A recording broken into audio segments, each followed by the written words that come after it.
देखो, issue of shares के पहले जो है हम लोगों ने 11th में पढ़ चुके होंगे formation of share capital, formation of company. Formation of company हम पढ़ चुके होंगे, उसके बारे में थोड़ा सा जानकारी हमको होना चाहिए।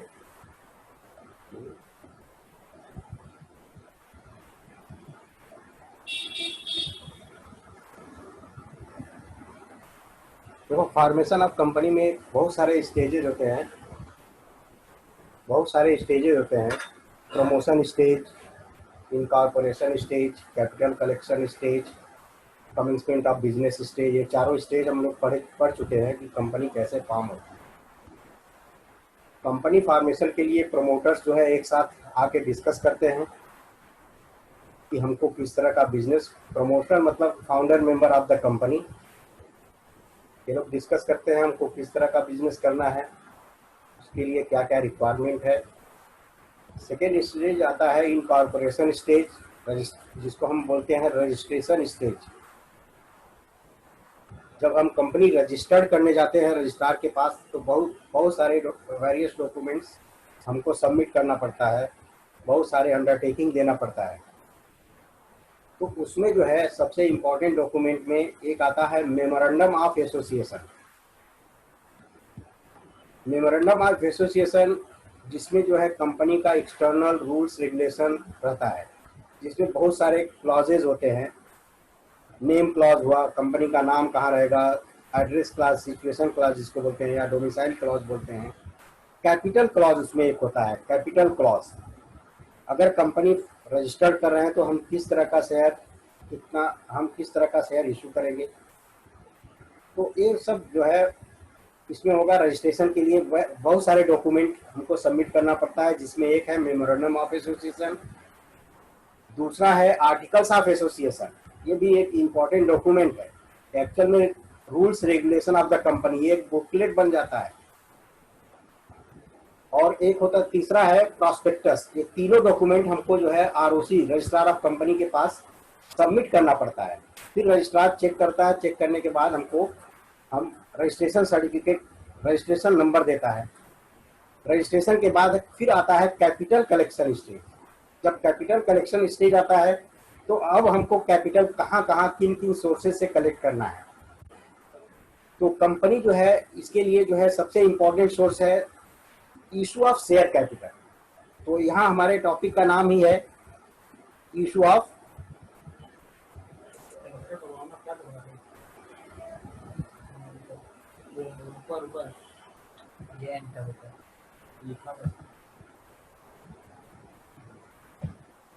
तो देखो, issue of share capital, topic का नाम क्या है, इशू ऑफ शेयर्स। तो यहाँ पर जो है वेरियस डॉक्यूमेंट चेक करने के बाद हमको परमिशन मिल जाता है कि तुम जो है कितना शेयर इशू कर सकते हो मार्केट में। तो अब हम यहाँ पर इशू ऑफ शेयर में हम पढ़ेंगे first classification of share capital.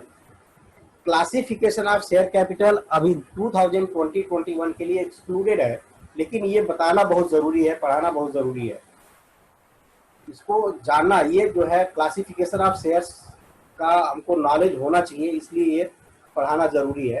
देखो, जब रजिस्ट्रार हमको परमिशन देता है कि आप कैपिटल कितना कैपिटल जो है इस शेयर ऑफ इशू के जरिए कितना कैपिटल कलेक्ट कर सकते हैं, तो क्लासिफिकेशन में फर्स्ट है ऑथराइज्ड कैपिटल, नॉमिनल कैपिटल और रजिस्टर्ड कैपिटल। हमारा रजिस्टर में वहां पर एंट्री हो जाता है, रजिस्ट्रार एंट्री कर लेता है कि फला कंपनी को हमने इतना परमिशन दिया है, लाइफ टाइम में इतना शेयर कैपिटल ये इशू कर सकता है। तो इसको हम क्या बोलते हैं, ऑथराइज्ड कैपिटल। ऑथराइज्ड कैपिटल में देखो दो पार्ट है। अब समझो ऑथराइज्ड कैपिटल क्या है, ये एकदम लाइफ टाइम के लिए हमको ये नंबर ऑफ शेयर्स अलॉट हो गया। 1 लाख इक्विटी शेयर हम इशू कर सकते हैं एट ₹10 ईच। 10 ईच को हम 10 रुपीज जो है ये फेस वैल्यू हुआ, उसके हिसाब से हमारा कलेक्शन कितना हो गया, 10 लाख। तो इसको हम बोलते हैं ऑथराइज्ड कैपिटल। ऑथराइज्ड कैपिटल का दो पार्ट हुआ, इशूड कैपिटल और अनइशूड कैपिटल। जब कंपनी नया फॉर्म होती है तो वहां पर जो है मार्केट में उसका नाम अगर नहीं है तो पूरा का पूरा शेयर इशू करना मुश्किल होता है, पूरा कलेक्शन होना मुश्किल होता है।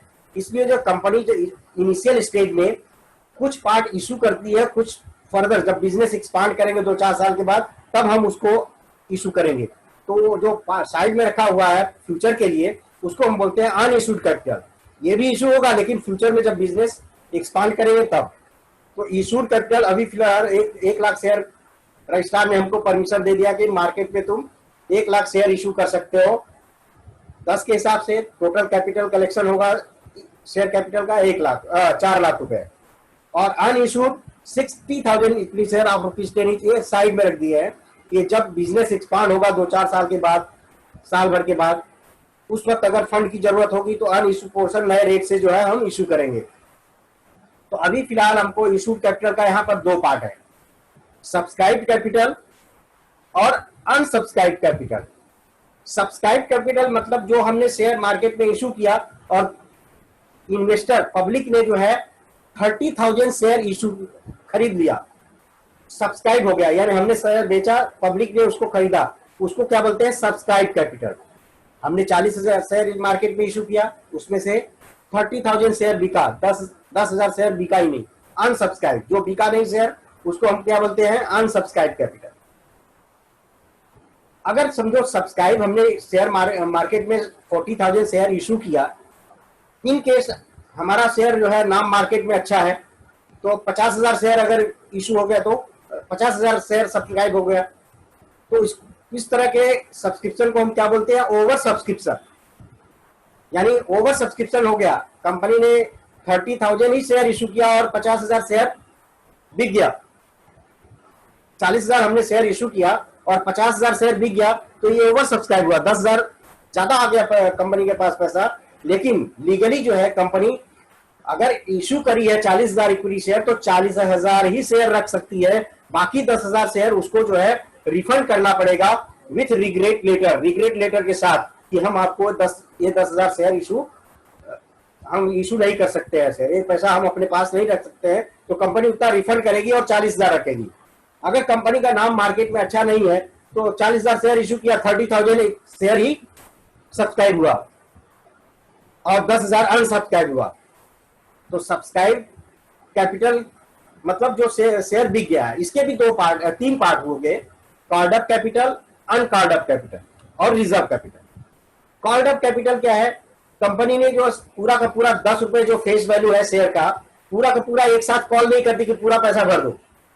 कंपनी जो है पार्ट में पैसा लेती है। समझो कंपनी ने कॉल किया कि तुम 5 रुपए अभी भर दो, 5 रुपए भर दिया तो बचा कितना 5 रुपए। 5 रुपए में कंपनी ने रिजर्व में रखा है 1 रुपए।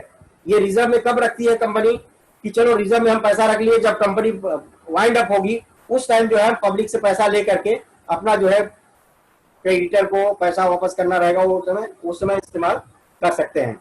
अनकॉल्ड जो कॉल ही नहीं, हमने पैसा कॉल नहीं किया, 10 रुपए का शेयर था पर शेयर, हमने 5 रुपए कॉल किया, 5 रुपए बाकी है, 5 रुपए जो बाकी है उसमें से एक रुपए रिजर्व में रख दिया तो 4 रुपए जो है अनकॉल्ड हो गया। हमने अभी कॉल नहीं किया है, समझो हमने कॉल कर लिया, 5 रुपए के हिसाब से पैसा हमारे पास 1.5 लाख रुपए आ गया और अनकॉल्ड 4 रुपए जो है अनकॉल्ड है, 1,20,000 रुपए आना बाकी है। वो हम जब कॉल करेंगे फर्दर 2-3 महीने के बाद तो पब्लिक से हम उसका अपने शेयर होल्डर से डिमांड करेंगे 4 रुपए जो है अभी आप भरो, हमको जरूरत है। तो उस वक्त जो है हम ये शेयर जो है वो उस समय हम जो है कॉल कर सकते हैं। और जो रिजर्व में है वो लाइफ टाइम वाइंड अप के टाइम जो है हम पब्लिक से कॉल करेंगे। अब देखो उसके बाद कॉल्ड अप कैपिटल के भी 2 पार्ट है, पेड अप कैपिटल और कॉल इन एरियस। हमने कॉल किया 30,000 इक्विटी शेयर होल्डर को कि आप जो है 5 रुपए के हिसाब से पहला इंस्टॉलमेंट भर दो, जो 4 रुपए बचा है वो हम बाद में कॉल करेंगे। अब उसमें से 30,000 इक्विटी शेयर होल्डर में से 20,000 लोगों ने पेड किया पैसा, 20,000 जो है, और बाकी जो 10,000 शेयर होल्डर ने वो बोले जाने दो हमको पैसा भरना ही नहीं है। जो पैसा आ गया उसको पेड अप कैपिटल बोलेंगे, यानी इन्वेस्टर ने पैसा पे कर दिया, कंपनी के पास पैसा आ गया। जो इन्वेस्टर ने पैसा नहीं भरा उसको बोलते हैं कॉल इन एरियस। ये जो है चार्ट हमको ध्यान में रखना है। ऑथराइज कैपिटल 2 पार्ट हुआ, इशूड अनइशूड। इशूड कैपिटल का के दो पार्ट हुए, सब्सक्राइब और अनसब्सक्राइब। कॉल्ड अप कैपिटल का तीन पार्ट, सब्सक्राइब कैपिटल के तीन पार्ट हुए, कॉल्ड अप, अनकॉल्ड और रिजर्व। अब कॉल्ड अप कैपिटल का दो पार्ट हुआ, paid up capital and called in areas.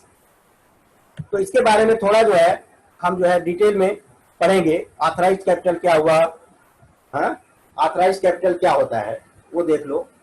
Authorised capital is the maximum number of share capital authorised by the registrar of company, ROC, registrar of companies. ये maximum number of shares authorised by company, company ने authorise कर दिया, फला समझो XYZ company है, उसको company ने जो नंबर ऑफ शेयर अलॉट कर ऑथराइज कर दिया, वो लाइफ टाइम में उतना ही शेयर जो है इशू कर सकती है, उससे ज्यादा वो लाइफ टाइम में उतना ही शेयर इशू करेगा। अब उसका दो पार्ट है, इशूड और अनइशूड। तो अभी हम क्या पढ़ रहे हैं, authorise capital. Authorise capital is the maximum number of share capital authorised by registrar of company. It is the total number of share which a company can issue during lifetime of the company। Life time में ये इतना share issue कर सकती है। उसके बाद है next, life time में जो है कंपनी इतना जो है इशू कर सकती है, उसको बोलते हैं authorise capital. It is mention in the capital clause of memorandum of association. Registration के टाइम जब हमने memorandum of association, article of association, prospectus जो सबमिट किए थे, उसमें जो है ये कैपिटल क्लॉज में लिखा रहता है कि रजिस्ट्रार ने हमको कितना परमिशन दिया। Authorised capital is also called nominal capital, registered capital. Usually company never issue the entire authorised capital eight A time. Company starting में, इनिशियल स्टेज में उसका नाम मार्केट में नहीं है, कंपनी कैसा कामकाज कर रही है पब्लिक को नहीं मालूम रहता है, तो इनिशियल स्टेज में पूरा का पूरा जो है ऑथराइज्ड कैपिटल एट ए टाइम जो है कंपनी इशू नहीं करती है। ठीक है, तो authorised capital is the maximum number of share capital authorised by registrar of company. It is the total number of share which company can issue during lifetime of the company. It is mentioned in the capital clause of memorandum of association. Authorized capital is also called nominal capital or registered capital. Usually company never issue the entire authorized capital at a time. एक बार में issue नहीं करती है कि पूरा का पूरा issue कर दो। अगर समझो 90% अगर हमने इशू किया जो ऑथराइज्ड कैपिटल, 90% अगर सब्सक्राइब नहीं हुआ तो हमारा जो है रजिस्ट्रेशन कैंसिल हो जाएगा। इसलिए जो है बहुत संभाल के कदम रखना पड़ता है कंपनी को। तो अब समझो कंपनी ने जो है इशू कितना करने का डिसीजन लिया, जो इशू करने का, जैसे चार्ट में हमने बताया कि 40,000 शेयर इशू करने का उन्होंने डिसीजन लिया, तो उसको बोलेंगे इशूड, और 60,000 जो है अनइशूड है चार्ट में जाएंगे तो देखो इशूड कैपिटल क्या होता है। Issued capital is that part of authorised capital which is offered by the company to prospective investor for subscription. जो होने वाले कस्टमर को इशू किया जाता है, तो issued capital is the part of authorised capital which is offered by the company to the prospective investor for subscription. Thus it is the share that the company is offering to public to buy. इसका मतलब ये हुआ कि company जो है offer दे रही है कि तुम इतना शेयर परचेज करो। तो इशूड कैपिटल क्या हुआ, issued capital is that part of authorised capital which is offered by the company to prospective investor for subscription. Thus it is the share that company is offering to the public to buy. The balance part of authorized capital not offering to the public is called unissued capital. In future, company can issue share from the unissued capital. अब future में जो है जब जरूरत पड़ेगी, समझो जो 2-4 साल के बाद बिजनेस एक्सपांड करना है, उस वक्त जरूरत पड़ेगी, तो उस समय जो है कंपनी जो है अनइशूड को इशूड कर देगी। तो in future the company can issue share from the unissued capital. उसके बाद है subscribe and unsubscribe. Subscribe and unsubscribe का सब्सक्राइब कैपिटल देखो, सब्सक्राइब कैपिटल का part, subscribe capital is that part of issued capital which has been subscribed by the investor और subscriber. Investor यानी public, जिन्होंने apply किया शेयर के लिए, उन्होंने शेयर परचेज कर लिया, उसको बोलते हैं subscribe capital. Subscribe capital is that part of issued capital which has company subscribe by the which has been subscribe by the investor. The public may or may not subscribe for the entire issued capital. जो सब public may or may not subscribe for the entire issued capital, पूरा subscribe capital भी subscribe कर सकता है, जितना उन्होंने issue किया पूरा पब्लिक खरीद सकती है। पूरा का पूरा भी खरीद सकती है, या ओवर सब्सक्राइब हो सकता है, या अंडर सब्सक्राइब भी हो सकता है। The public may or may not subscribe for the entire issued capital. अब समझो 40,000 कंपनी ने इशू किया, उसमें से 30,000 सब्सक्राइब हो गया, तो बचा कितना? 10,000। 10,000 क्या है? अनसब्सक्राइब है। तो जो शेयर बिका नहीं, जो पब्लिक ने खरीदा नहीं, उसको हम बोलेंगे unsubscribe. The issued capital which is not subscribe by the investor is called as unsubscribe capital. तो बहुत ही आसान वर्ड में लिखा हुआ है, टेक्स्ट बुक में थोड़ा लेंदी है, हमने इसको शॉर्ट कर दिया है। तो सब्सक्राइब और अनसब्सक्राइब, जो बिक गया शेयर उसको सब्सक्राइब कैपिटल में बोलेंगे, जो नहीं बिका उसको बोलेंगे अनसब्सक्राइब कैपिटल। अब उसके बाद आता है नेक्स्ट कॉल्ड अप कैपिटल। अब कॉल्ड अप कैपिटल किसका पार्ट है? Called up capital, uncalled up capital and reserve capital. Called up capital is that part of subscribed capital which a company has called or demanded to pay by the shareholder। Share से demand कर रही है कि तुम जो है 10 रुपए एक शेयर का दाम है, तो तुम 5 रुपए अभी भर दो।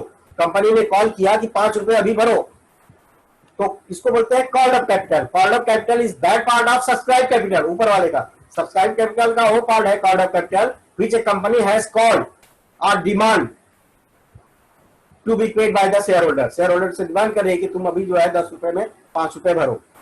The balance capital which is not demanded from the share holder is called uncalled capital. तुमने जो कॉल नहीं किया, तो बैलेंस जो 5 रुपए है वो अनकॉल्ड कराएगा। लेकिन अनकॉल्ड का भी एक पार्ट है रिजर्व कैपिटल, लास्ट वाला। Reserve capital is a part of uncalled capital. ये क्या है? अनकॉल्ड का ही पार्ट है। A company can decide to keep aside a part of its uncalled capital to be called up only at the time of winding up of the company to meet its financial requirement। जब company wind up होगी, close होगी, उस समय अगर financial requirement रहेगा, तो उस समय जो है 1 रुपए पर शेयर से हम पब्लिक से डिमांड करेंगे। जो इशूड कैपिटल जब कंपनी फॉर्म हुई थी, उस समय जो है अनइशूड का पार्ट हमने 1 रुपए साइड में रख दिया था, तो 4 रुपए अनकॉल्ड हुआ। तो चार्ट अगर देखेंगे तो वहां समझ में आ जाएगा। कॉल्ड अप कैपिटल क्या है? Called up capital is that part of subscribe capital which a company has called or demanded to be paid by shareholder. The balance capital which is not demanded from the share holder is called uncalled capital.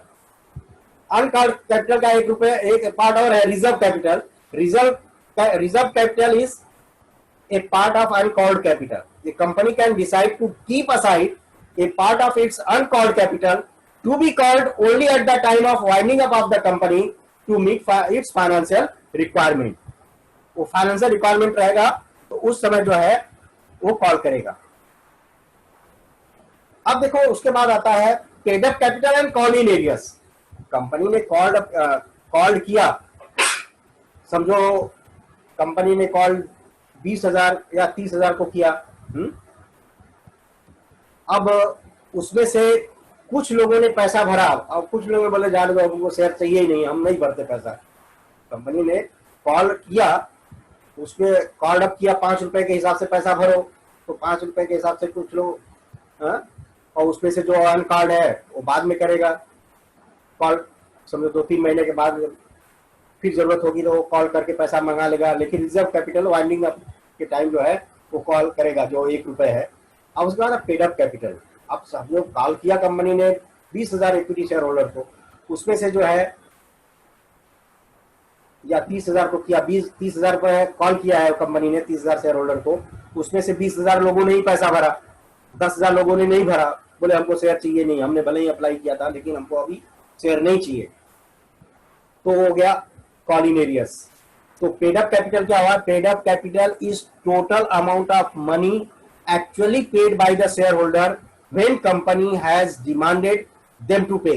Company ने demand किया कि तुम इतना call money भरो, तो company उसको उसको क्या बोलेंगे, पेड अप कैपिटल बोलेंगे। तो paid up capital is the total amount of money actual paid by the share holder when company has demanded to pay. Company ने डिमांड किया तुम इतना पैसा भरो 5 रुपए, और the amount not paid by the share holder is called up as call in arrears. जिन्होंने पैसा नहीं भरा, जिन शेयर होल्डर ने कॉल मनी नहीं भरा, उसको हम बोलेंगे कॉल इन एरियर्स या अनपेड कॉल। समझो हमने 30,000 को कॉल किया, 20,000 लोगों ने पैसा भरा 5 रुपए के हिसाब से, अब बाकी 10,000 लोगों ने बोले कि हमको नहीं भरना है, तो वो हो गया कॉल इन एरियर्स।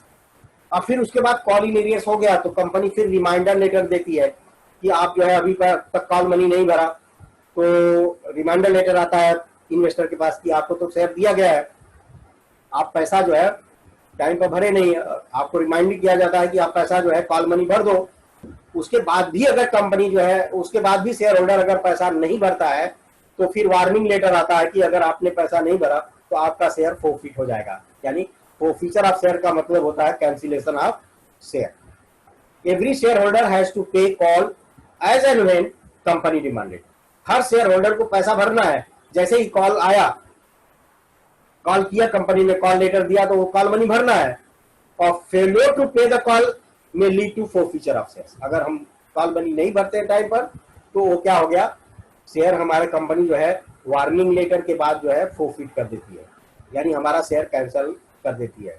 समझो हमने कॉल मनी के पहले एप्लीकेशन के टाइम कुछ पैसा भरा है, तो कंपनी जो है जब्त कर लेती है, वो वापस नहीं करती है ऐसे हालत में। तो कंपनी जो है पूरा का पूरा शेयर 10 रुपए जो फेस वैल्यू है वो एक साथ नहीं लेती है, उसको एप्लीकेशन के टाइम लेती है, फिर कॉल के टाइम लेती है, अलॉटमेंट के टाइम लेगी, फिर कॉल के टाइम लेगी, उसको पार्ट करके लेती है। वो जो है तुमको जो है अकाउंट्स में इशू ऑफ शेयर में जो है पढ़ोगे डिटेल में। तो ये हो गया तुम्हारा जो है इशू ऑफ शेयर्स का क्लासिफिकेशन ऑफ शेयर्स हो गया। देखो classification of shares,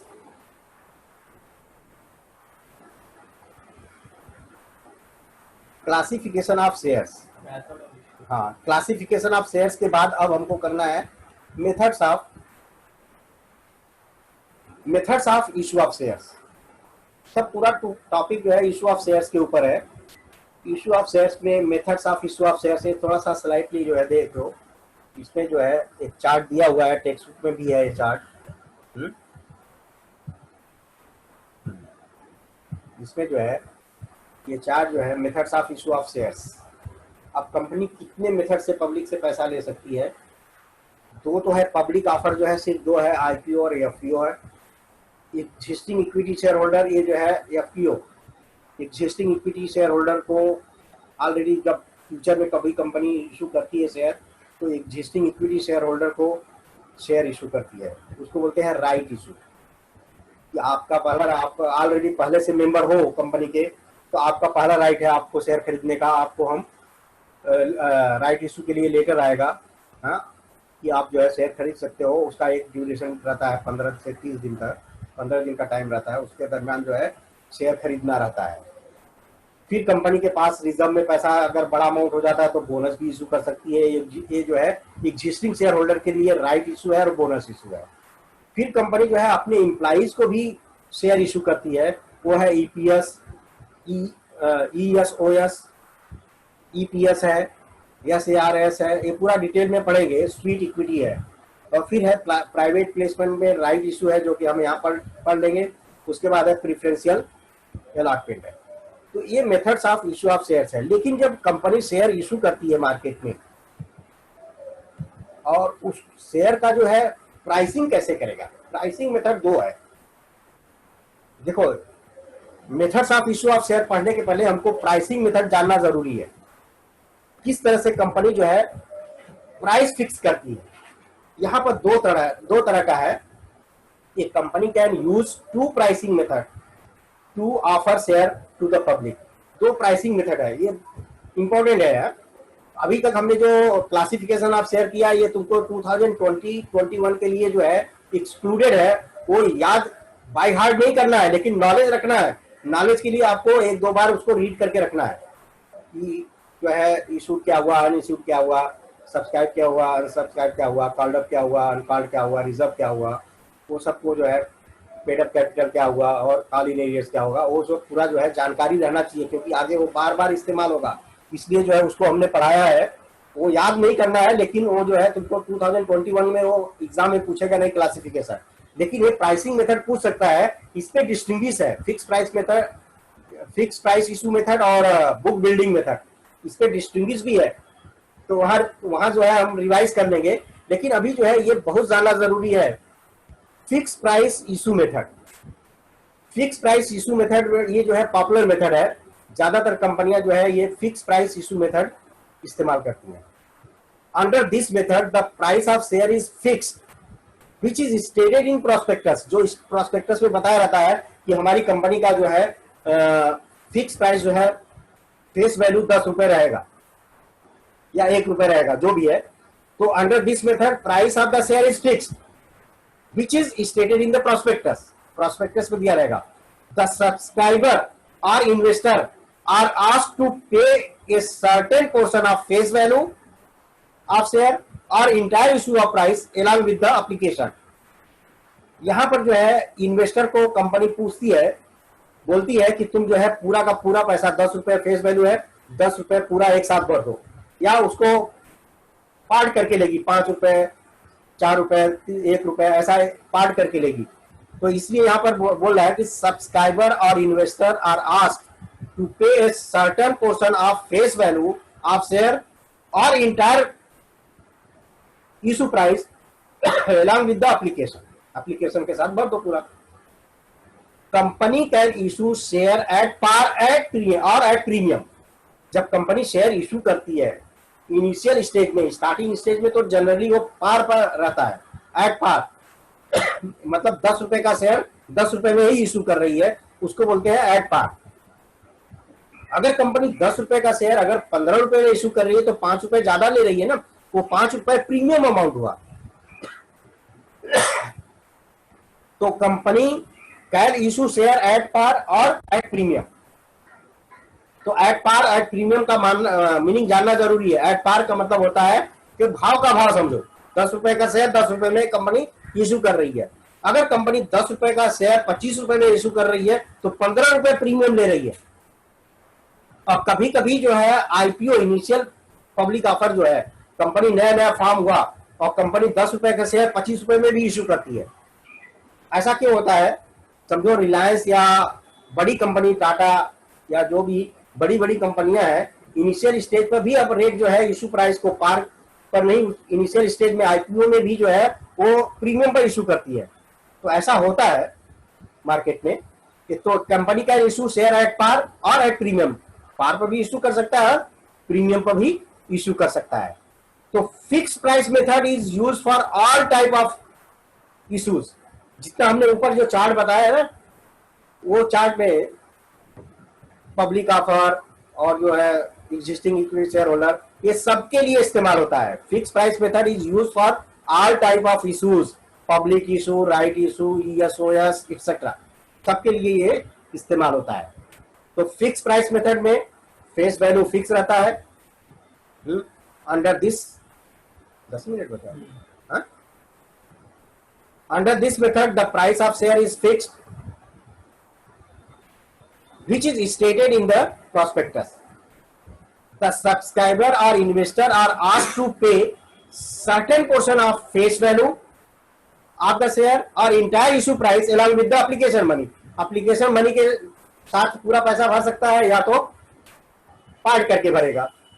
company can issue share at par और एट प्रीमियम, पार पर भी इशू कर सकता है, प्रीमियम पर भी इशू कर सकता है। Fix price method is use for all type of issues, जितने भी ऊपर बताया है, public issue, right issue, ESOS, employ stock option scheme, सबके लिए जो है ये मेथड इस्तेमाल हो सकता है। तो इसको बोलते हैं प्राइसिंग मेथड। प्राइसिंग मेथड का फर्स्ट मेथड है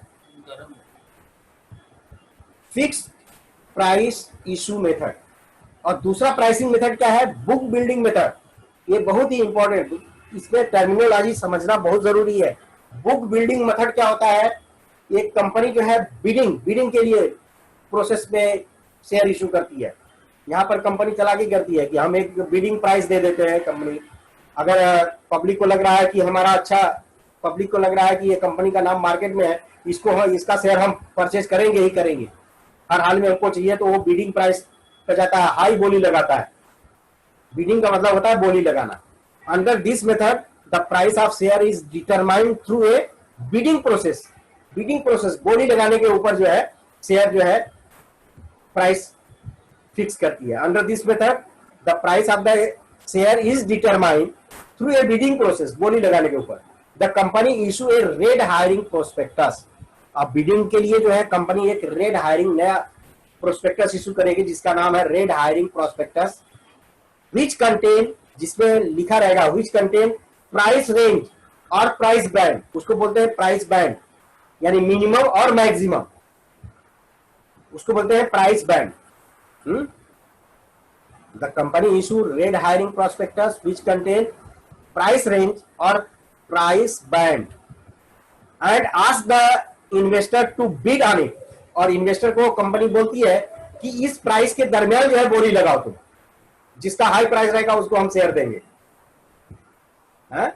तो इसमें होता है बोली लगाना। द लोअर एंड, अब जो कम बोली है, समझो कंपनी ने शेयर मार्केट पे इशू कर रही है, 10 रुपए का शेयर है, अब उसका कंपनी का अच्छा परफॉर्मेंस है, वो जो है बोल रही कि हम जो है 50 रुपए तक इशू करेंगे, तो वो बिडिंग प्राइस का मिनिमम और मैक्सिमम देगी, 40 से 50 के बीच में आप लोग बोली लगाओ, जो हाईएस्ट बोली लगाएगा उसको शेयर अलॉट होगा।